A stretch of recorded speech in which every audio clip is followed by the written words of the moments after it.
সমস্ত প্রশংসা একমাত্র আল্লাহ তাআলার জন্য। দরুদ ও সালাম বর্ষিত হোক আমাদের প্রিয় নবী সাল্লাল্লাহু আলাইহি ওয়াসাল্লামের উপর। আজ থেকে আমরা শুরু করছি একটি ধারাবাহিক ইসলামী সিরিজ।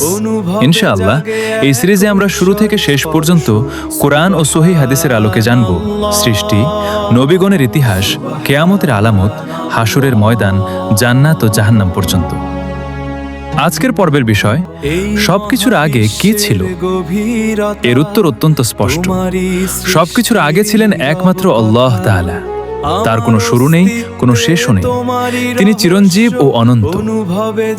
আল্লাহ তাআলা বলেন, তিনিই প্রথম এবং তিনিই শেষ, তিনিই প্রকাশ্য এবং তিনিই অপ্রকাশ্য, আর তিনি সবকিছু সম্পর্কে সর্বজ্ঞ। সূরা আল হাদিদ। আরেকটি গুরুত্বপূর্ণ সহিহ হাদিসে ইমরান ইবনে হুসাইন রাদিয়াল্লাহু আনহু বর্ণনা করেন, নবী সাল্লাল্লাহু আলাইহি ওয়াসাল্লাম বলেছেন, আল্লাহ ছিলেন আর তিনি ছাড়া অন্য কিছুই ছিল না। সূত্র সহিহ আল বুখারী, হাদিস নম্বর 3191। এই হাদিস আমাদের শেখায় যে আকাশ, পৃথিবী, ফেরেশতা, জিন, মানুষ কিছুই তখন ছিল না, ছিলেন শুধু মহান আল্লাহ।